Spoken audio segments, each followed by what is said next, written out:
ത്രിയേക ദൈവത്തിൻ്റെ അതിപരിശുദ്ധ നാമം വാഴ്ത്തപ്പെടുമാറാകട്ടെ. കർത്താവിൽ പ്രിയ വിശ്വാസിനി വിശ്വാസികളുടെ സമൂഹമായ കുഞ്ഞുങ്ങളെ നിങ്ങളെ ഏവരെയും വീണ്ടും വരുമെന്ന് അരുളിച്ചെയ്ത് ഉദ്ധിതനായ കർത്താവായ യേശു ക്രിസ്തുവിന്റെ നാമത്തിൽ പ്രഭാതവചനത്തിലേക്ക് വളരെ വിനീതമായി സ്വാഗതം ചെയ്യുന്നു.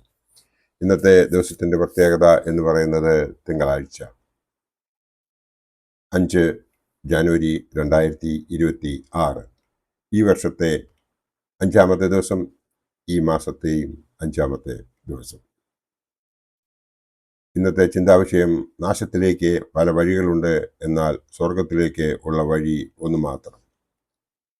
നാശത്തിലേക്ക് പല വഴികളുണ്ട്, എന്നാൽ സ്വർഗത്തിലേക്കുള്ള വഴികൾ ഒന്ന് മാത്രം. നാം നമ്മുടെ ജീവിതത്തിലേക്ക് നോക്കുന്നതായ അവസരത്തിൽ നമുക്ക് ഓരോരുത്തർക്കും മനസ്സിലാകുന്ന ഒരു കാര്യമുണ്ട്. വിശ്വാസത്താൽ ഹാബേൽ ദൈവത്തിന് കായന്റെയും ഉത്തമമായ യാഗം കഴിച്ചു എന്ന് എബ്രായർ 11:4 പറയുന്നത് നാം ശ്രദ്ധിക്കുക. നിങ്ങൾ എന്ത് വിശ്വസിക്കുന്നു എന്നുള്ളതല്ല, എങ്ങനെ ജീവിക്കുന്നു എന്നുള്ളതാണ് കാര്യമായിട്ടുള്ളത് എന്ന് പറയുന്നത് നാം ഓരോരുത്തരും കേട്ടിട്ടുണ്ട്. ഒരിക്കൽ ഒരു ട്രെയിൻ യാത്രയിൽ ഒരു അപരിചിതനോട് സംസാരിക്കാനിടയായി. ആ അവസരത്തിൽ അദ്ദേഹം പറഞ്ഞത്, നമ്മളുടെ പ്രവൃത്തികൾ ശരിയാണ് എങ്കിൽ നമുക്ക് ഒരു കുഴപ്പവും ഉണ്ടാകുകയില്ല. എന്നാൽ നമ്മുടെ വിശ്വാസം ശരിയാണെങ്കിൽ മാത്രമേ നമ്മുടെ പ്രവൃത്തി അതിന് പ്രകാരം സംഭവിക്കുകയുള്ളൂ എന്നുള്ളതിന് ഒരു ഉദാഹരണമായിട്ട് ആ ട്രെയിനിൽ ടിക്കറ്റ് ചെക്ക് ചെയ്തുകൊണ്ടിരുന്ന ആ TTയെ സൂക്ഷ്മമായി നാം പരിശോധിക്കുമ്പോൾ നമുക്ക് മനസ്സിലാകുന്ന കാര്യം എന്ന് പറയുന്നത്, ആ TT ട്രെയിനിൽ യാത്ര ചെയ്യുന്ന ഓരോരുത്തരുടെയും ടിക്കറ്റ് വളരെ സൂക്ഷ്മമായി ചെക്ക് ചെയ്യുകയും ആ ട്രെയിനിൽ യാത്ര ചെയ്യുവാൻ ഉതകുന്ന രീതിയിലുള്ള ശരിയായ ടിക്കറ്റാണോ അവൻ്റെ കയ്യിലിരിക്കുന്നതെന്ന് നോക്കുകയും അത് ശരിയാണ് എങ്കിൽ അവനെ യാത്ര ചെയ്യാൻ അനുവദിക്കുകയും ചെയ്യുന്നു. എന്നാൽ അവൻ്റെ സ്വഭാവമോ അവൻ്റെ ജോലിയോ അവൻ്റെ വസ്ത്രധാരണമോ ഒന്നുമല്ല അവന് ആ TTയുടെ ലക്ഷ്യം. അവൻ്റെ ലക്ഷ്യം ആ ടിക്കറ്റ് മാത്രമാണ്.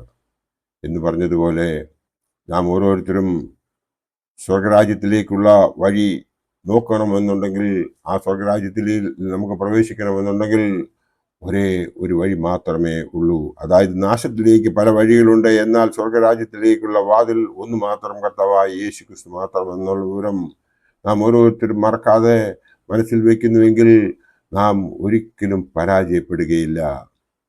അവൻ ഈ ലോകത്തിലേക്ക് വന്നത് നമ്മുടെ പാപങ്ങളെ ഏറ്റെടുത്തുകൊണ്ട് നമ്മെ തൻ്റെ പിതാവിൻ്റെ അടുത്തേക്ക് കൊണ്ടുപോകുന്നതിന് വേണ്ടിയിട്ടാണ് എന്നുള്ളതിന് രണ്ടഭിപ്രായം നമുക്കാർക്കും ഉണ്ടാകുകയില്ല.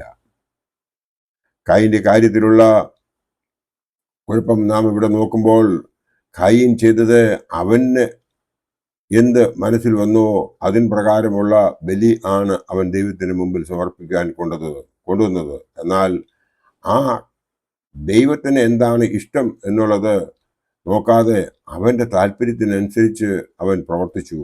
എന്നാൽ ഹാബേൽ ദൈവത്തിൻ്റെ ഹിതം കൃത്യമായി മനസ്സിലാക്കിയതിന് ശേഷം ദൈവത്തിന് പ്രസാദമുള്ളതായ ആ ബലി അവൻ അർപ്പിച്ചതിനാൽ ഹാബേലിൻ്റെ ബലി ദൈവം സ്വീകരിച്ചു. ആ ടിക്കറ്റ് എക്സാമിനർ ചെയ്യുന്നത് പോലെ ആ ട്രെയിനിന് ഉതകുന്നതായ ടിക്കറ്റ് ആണോ യാത്രിയുടെ കയ്യിലുള്ളത് എന്ന് ചെക്ക് ചെയ്യുന്നത് പോലെയാണ് നാം ഓരോരുത്തരും നമ്മുടെ ജീവിതത്തിലും ചെയ്യേണ്ടത്. ദൈവത്തിൻ്റെ ഹിതം എന്താണെന്ന് കൃത്യമായി മനസ്സിലാക്കി അതിന് പ്രകാരം നാം ജീവിക്കുന്നുവെങ്കിൽ ദൈവം നമ്മളെ ഓരോരുത്തരെയും അനുഗ്രഹിക്കും. ഈ ലോക ജീവിതം സഫലമായി നമുക്ക് ജീവിക്കുവാൻ സാധിക്കുമെന്നതിന് രണ്ട് അഭിപ്രായം ഉണ്ടാകുകയില്ല.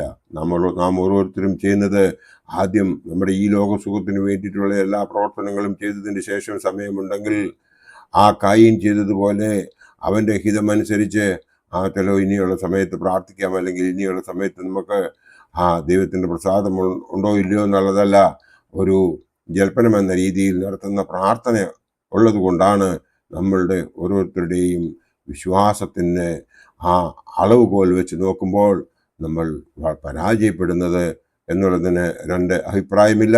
ആയതിനാൽ സ്വർഗത്തിലേക്ക് പോകണമെന്നുണ്ടെങ്കിൽ കർത്താവായ യേശു ക്രിസ്തുവിൽ വിശ്വസിച്ച് അവൻ കാണിച്ചതായ പാതയിലൂടെ തന്നെ ജീവിക്കുക എന്നുള്ളത് നാം ഓരോരുത്തരും ചെയ്തേ മതിയാവൂ എന്ന് മാത്രം ഈ അവസരത്തിൽ ഓർപ്പിച്ചുകൊണ്ട് നമുക്ക് അവനെ മാത്രം സ്വീകരിച്ചുകൊണ്ട് നമുക്ക് മുമ്പോട്ട് ജീവിക്കാം എന്ന് മാത്രം ഈ അവസരത്തിൽ ഓർപ്പിക്കുവാൻ ആഗ്രഹിക്കുന്നു. അതിനുവേണ്ടി നാം ചെയ്യേണ്ടത് വേദപുസ്തകം വായിച്ച് ഗ്രഹിക്കുകയും നമ്മൾ ഭക്തിഗാനങ്ങൾ അതിൻ്റെ അർത്ഥം മനസ്സിലാക്കി വളരെ വിശ്വാസത്തോടുകൂടി പാടുകയും അതിനുശേഷം ഒരു പ്രാർത്ഥനയ്ക്ക് വേണ്ടിയിട്ടുള്ള ഒരു അന്തരീക്ഷം ഉണ്ടായതിനു ശേഷം പൂർണ്ണ ഹൃദയത്തോടും പൂർണ്ണ ആത്മാവോടും പൂർണ്ണ ശക്തിയോടും കൂടി നാം ദൈവത്തെ വിളിച്ചപേക്ഷിക്കുകയും ചെയ്യുന്നുവെങ്കിൽ, നമുക്ക് കിട്ടിയിട്ടുള്ളതായ കൃപാബലങ്ങൾക്ക് വേണ്ടിയിട്ട് നാം നന്ദി അർപ്പിക്കുന്നുവെങ്കിൽ നമ്മളുടെ ഈ ലോക ജീവിതം സഫലമാകുമെന്ന് മാത്രം ഈ അവസരത്തിൽ ഓർപ്പിച്ചുകൊണ്ട് എൻ്റെ വാക്കുകൾ ഇവിടെ ഉപസംഹരിക്കട്ടെ. ദൈവം നമ്മളെ എല്ലാവരെയും അനുഗ്രഹിക്കട്ടെ. നന്ദി, നമസ്കാരം.